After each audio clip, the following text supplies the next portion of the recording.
buongiorno da Sicilia 24, questi i titoli del telegiornale.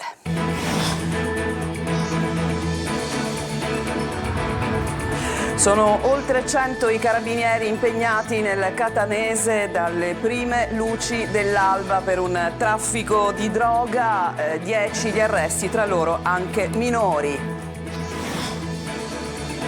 Gravi carenze gestionali, sono queste le osservazioni che sono giunte dai periti della Regione circa la grave situazione dei referti in ritardo a Trapani. Lavori finiti, riapre la A18 nel tratto fra Roccalumera e Messina, sono stati appunto prelevati e rimossi massi pericolanti. Diga Ancipa senza acqua, dal 19 i lavori, resteranno a secco molti comuni di Nisseno ed Ennese. Al Cile il Tempio d'Oro si è concluso ieri la festa del mandorlo in fiore. E finiamo con lo sport, il derby va al Catania, il Catania batte il Messina per 1-0, 3 punti d'oro.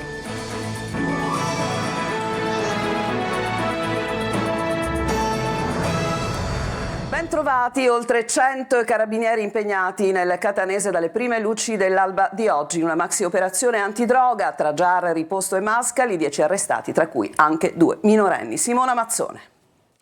Una maxi operazione in corso con l'impiego di oltre 100 carabinieri del comando provinciale di Catania che sin dalle prime luci dell'alba sono impegnati nell'operazione Caronte tra Giarre, Riposto e Mascali nel catanese con ordinanze di misura cautelare nei confronti di 10 persone, 2 delle quali minorenni e per cui è intervenuto il tribunale competente accusate a vario titolo di associazione finalizzata al traffico di droga.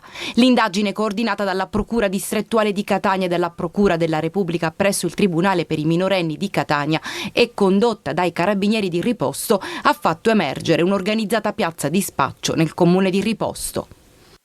A Catania, giro di fatture false per 25,6 milioni di euro dal 2021 al 2023, i debiti erariali e previdenziali non saldati per 85 milioni di euro. È quanto emerso dalle indagini della Guardia di Finanza su 6 aziende operanti in Sicilia, nei cui confronti è stato eseguito un decreto di sequestro di beni emesso dal GIP per 4,6 milioni di euro. L'artefice del sistema criminale, contesta la Procura di Catania, sarebbe stato il rappresentante legale della società capofila, che sarebbe risultato anche l'amministratore di fatto delle 11 società appositamente create per alimentare il sistema di frode, coadiuvato da altre 10 persone, comprese diverse teste di legno. A Palermo, a gennaio scorso, era stato ferito con diverse coltellate da un gruppo di giovani mentre si trovava in un locale al Borgo Vecchio a Palermo. Dopo 2 mesi di indagini, i carabinieri hanno eseguito un'ordinanza ai domiciliari emessa dal GIP di Palermo nei confronti di 2 giovani, uno di 20 anni, l'altro di 22, quest'ultimo già detenuto per altra causa. Sono accusati di tentato omicidio aggravato. La vittima era finita al pronto soccorso del civico e qui aveva raccontato quanto era successo. Aveva riportato ferite all'addome e a una gamba. Grazie alle immagini dei sistemi di videosorveglianza si è risaliti ai 2 aggressori finiti ai domiciliari che avrebbero agito, secondo l'accusa, insieme a 2 minorenni che sono stati denunciati alla Procura e del Tribunale per i minorenni della città. E adesso torniamo a Catania. È stato inchiodato dalle immagini che vedrete della videosorveglianza l'uomo che ha commesso una rapina a un distributore di bevande nel centro storico. Simona Mazzone. Eccolo durante le fasi della rapina al distributore H24 di bevande e snack del centro storico di Catania. È lo scorso 14 febbraio quando il 37enne, all'interno dell'attività, dopo aver sorpreso alle spalle una persona e averla minacciata di morte, le ha rubato tutto il denaro che teneva nella tasca del suo giaccone. Le indagini svolte su direttiva della Procura ne hanno permesso, grazie alla visione delle immagini estrapolate dai sistemi di videosorveglianza, di individuare nell'uomo colui che ha commesso la rapina. Inoltre il 37enne pochi giorni dopo è stato sorpreso con gli stessi vestiti indossati nel corso della rapina e con le chiavi di casa della vittima. A questo punto l'uomo è stato arrestato e condotto in carcere. Una carenza gestionale di verifica e di controllo sarebbe alla base dello scandalo referti istologici in ritardo all'ASP di Trapani. Lo scrivono gli ispettori della regione nella loro relazione. Maglio Viola.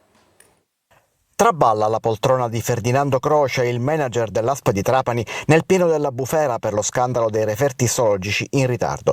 3.308 in totale quelli rimasti in attesa e fra questi circa 170 malati che non hanno ricevuto per tempo la loro diagnosi. Sul tavolo del presidente della regione Renato Schifani è arrivata la relazione degli ispettori mandati a Trapani e il risultato è tranciante. Alla base dello scandalo ci sarebbero gravi carenze di gestione da parte della dirigenza che avrebbero portato a una catena di ritardi, omissioni e comunicazioni non tempestive. Secondo gli ispettori sono emerse criticità gestionali di verifica e di controllo divenute particolarmente gravi e discendenti dalla sottovalutazione della problematica da parte dei vertici strategici ed aziendali nel sistema di erogazione delle prestazioni sanitarie. La prossima settimana a Trapani arrivano anche gli ispettori ministeriali che condurranno una loro indagine, ma la posizione del manager adesso si fa complicata e non basta la difesa in base alla quale a luglio del 2024 le difficoltà sarebbero state comunicate anche all'assessorato, lanciando un interpello alle altre ASP e agli ospedali dell'isola chiedendo aiuto. Ma per Schifani chi sta al vertice deve assumersi comunque le responsabilità degli errori anche dei sottoposti. Fatti del genere non possono più verificarsi in Sicilia, io credo, non si sono mai verificati nemmeno al paese. Non possiamo consentirlo, né lo consentiremo. Intanto a Trapani un gruppo di dipendenti dell'ASP lancia una petizione in difesa del manager, auspicando invece che resti alla guida dell'azienda. E cambiamo argomento, è stata riaperta alle 16:30 di ieri l'autostrada 18 nel tratto da Messina a Roccalumera, completati infatti in anticipo i lavori previsti che comunque hanno portato dei disagi in mattinata a tutti i paesi della Riviera Ionica per il traffico che si è riversato sulla strada statale. Francesco Triolo. Sono stati completati con oltre un'ora di anticipo rispetto alla tabella di marcia i lavori per la rimozione dei massi pericolanti sull'autostrada 18 all'altezza della galleria di Piano Cutiri nel comune di Scaletta. I rocciatori hanno completato così la messa in sicurezza di tutto il costone che era risultato pericoloso sia per il traffico dei mezzi che per le abitazioni sottostanti. Di conseguenza è stata anticipata anche la riapertura del tratto di strada tra Roccalumera e Tremestieri, chiuso in entrambe le direzioni di marcia.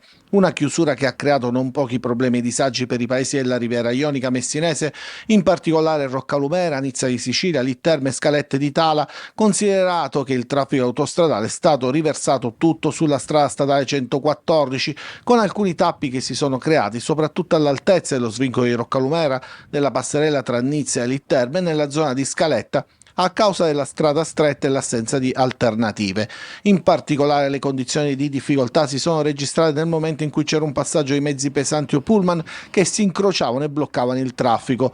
La conclusione dei lavori anticipata consentirà di non dover provvedere ad una nuova chiusura in orario diurno dell'autostrada la prossima domenica. Verrà ripristinata infatti la chiusura notturna per consentire l'installazione dei sensori nelle gallerie interessate ai lavori del raddoppio ferroviario.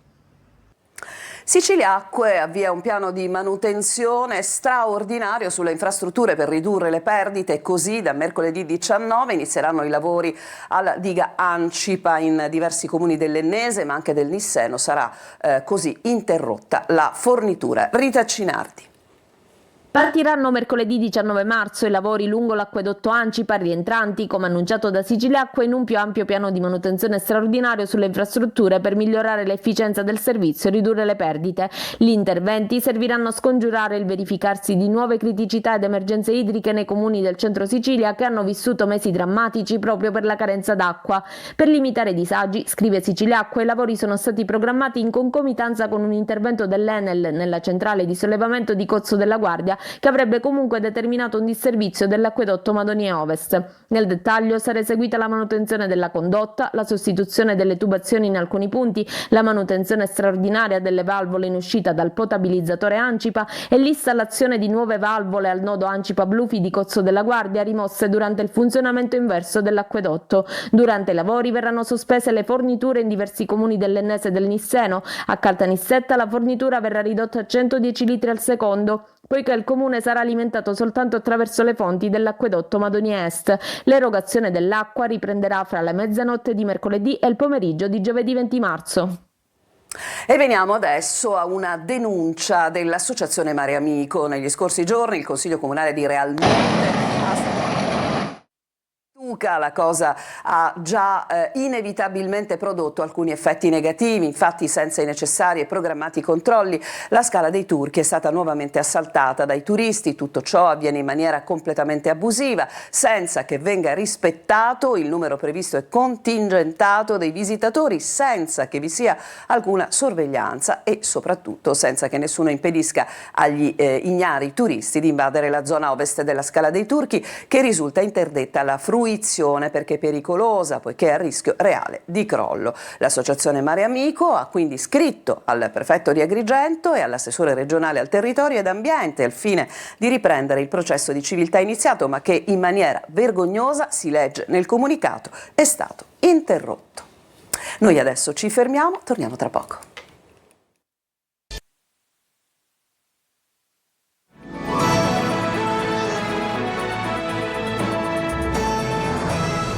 Seconda parte del nostro telegiornale Sole, Auto e Moto Vintage a Vittoria. Ieri è stata una domenica dal gusto retro, che ci racconta Veronica Barbarino. Appassionati di motori e amanti dell'atmosfera vintage si sono ritrovati in piazza Cavour a Vittoria. Auto e moto d'epoca in esposizione per un museo viaggiante a disposizione della collettività da tramandare alle nuove generazioni. Questa iniziativa serve a stimolare tante persone che hanno delle auto magari messe da parte, conservate, l'incontrarsi, il dialogare, il confrontarsi. Vedere queste belle auto per l'occasione tirate a lucido per noi è motivo di grande soddisfazione. Apprezzate dai curiosi in transito, in molti hanno colto l'occasione per chiedere maggiori informazioni su motorizzazioni e allestimenti del tempo. Sono appassionato, ho colto l'occasione per venire qui a Vittoria a vedere questo raduno. Qual è la più bella macchina esposta secondo te? Sono tutte belle, però io ho un piccolo piacere a rivedere questa Fiat X19 che è la mia preferita. Fa 2006 Sprint, è un'auto degli anni 60, è un'ammiraglia dell'Alfa Romeo. Se andiamo a sentire il motore, il rombo è musica, è un qualcosa di veramente bello, ti dà una sensazione anche guidare una macchina del genere particolare rispetto alla macchina di oggi. Questa Moto Guzzi Falcone è una delle ultime Falcone, è un 1960, è un turismo. Questo è un particolarissimo Ayron 250 prima serie Sport. Quella di Vittoria non è tappa unica. La carovana vintage nei prossimi mesi si sposterà nelle diverse città della provincia di Ragusa. Adesso andiamo ad Agrigento. Ieri si è concluso il Festival del Mandorlo in Fiore. Il Tempio d'Oro della 77esima edizione è volato in Cile. Il servizio di Davide Sarto. 3, 2, 1. Un verdetto arrivato direttamente dagli spettatori che nel weekend hanno seguito con entusiasmo le esibizioni dei gruppi partecipanti. Il Cari Cari Cultural Ballet ha portato sul palco l'anima dell'isola di Pasqua con coreografie ricche di simbolismo, costumi variopinti e sonorità ancestrali che hanno incantato la giuria popolare. La cerimonia di premiazione si è svolta nella suggestiva cornice della Valle dei Templi, ai piedi del Tempio della Concordia, davanti a oltre 5.000 spettatori. Un evento spettacolare che ha segnato il gran finale di un'edizione ricca di emozioni, caratterizzata da esibizioni di gruppi provenienti da tutto il mondo, accomunati dal desiderio di celebrare la cultura, la tradizione e l'unione tra i popoli.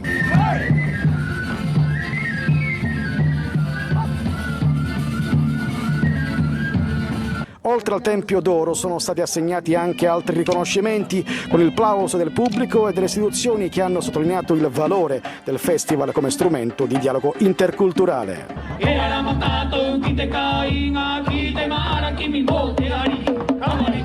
Un'edizione da ricordare che conferma il Mandorlo in Fiore come uno degli appuntamenti più attesi della tradizione folclorica internazionale.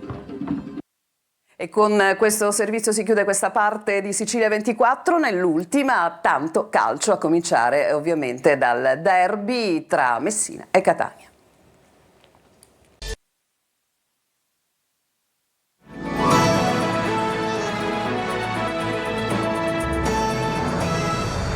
Siamo al calcio, il Catania fa su il derby del Franco Scoglio contro il Messina, decide il Lunetta, rossazzurri adesso al 6° posto in classifica. Il servizio. Minimo sforzo, massimo risultato. Il Catania fa su il derby con il Messina, conquista la seconda vittoria consecutiva in trasferta e sale al 6° posto in classifica.